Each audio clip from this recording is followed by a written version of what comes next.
So what is this crazy contraption that I have on my bench? Believe it or not, it started life as a Filmasound film projector. And a friend of mine has converted it into a Champ style single-ended amplifier. We have a 6V6, we have what I assume is a 12AX7 preamp tube. And this thing here, this is a Weber solid state rectifier basically. So it takes the place of a rectifier tube. It's probably just has like a bridge rectifier for diodes in there. Weber power transformer, Weber output transformer. And you can see here, so this would have been the amplifier section of the projector. So the problem that it's suffering from right now is that the owner says that it's making a crackling noise when it gets hit hard, and he did see some arcing from the power tube. So I've already had a preliminary look at it, and I'll tell you one thing that I can see right off the bat. Ooh, wrong way in. Let's go around the right way. That's the input. That's the output. So we'll run it on a 8 ohm load, dummy load. Let's put a signal into it.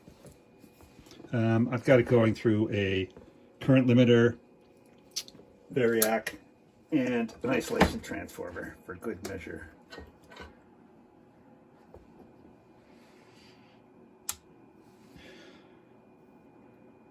Let's see how it makes out. So I can see the heater of the power tube is heating up. And we do have a signal there. It's a little clippy. Really clippy now.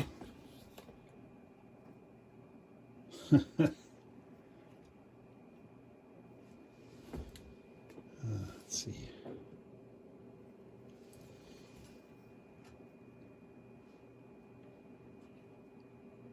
Yeah, so as you might expect, it's clipping very quickly, but it is working. That's really loose. Yeah, and now see, we've lost our signal. So I'm guessing there's something with that, either the socket itself or something connected to the socket. So let's see if we can get this thing apart and take a look at it. Man, that is a tight squeeze.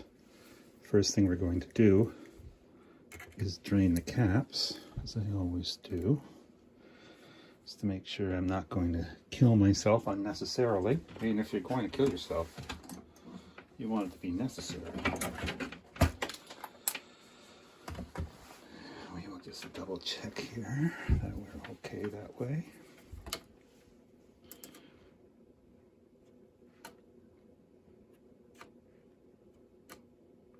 Yep, we're good. Okay. I'm not even really sure how I'm supposed to get in there. This is so tight. There's just wires all over the place. Yeah. I did find that the tube socket itself is very loose. It's one of those inexpensive ceramic ones. This came from a Weber kit, I think. And these Chinese sockets are generally garbage.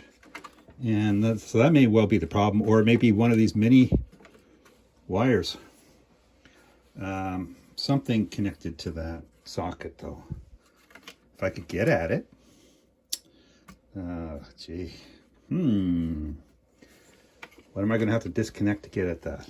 I'll be back. I think what I might do is try to take this wire off, and then we might be able to get a little more slack there.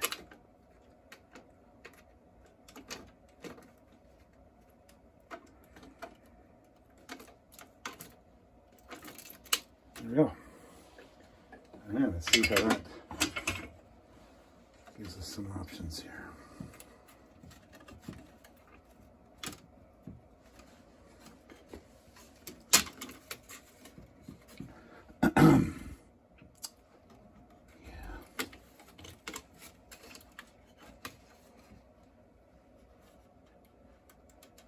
Look how loose those are. Oh my God, no wonder.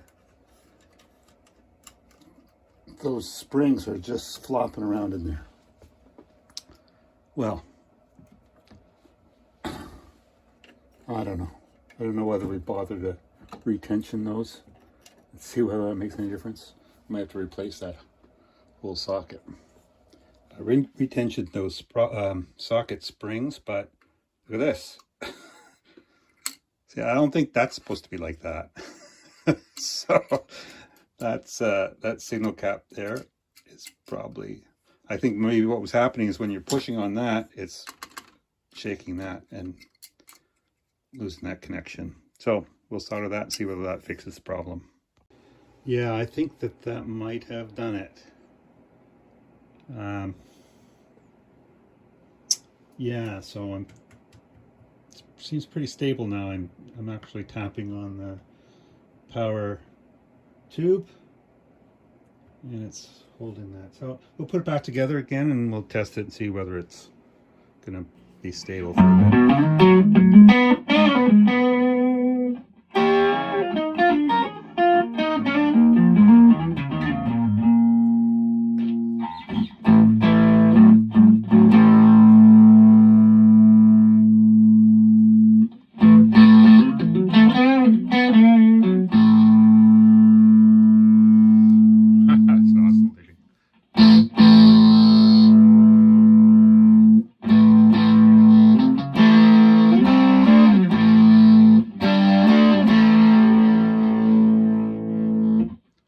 Well, there you go. It works, sort of.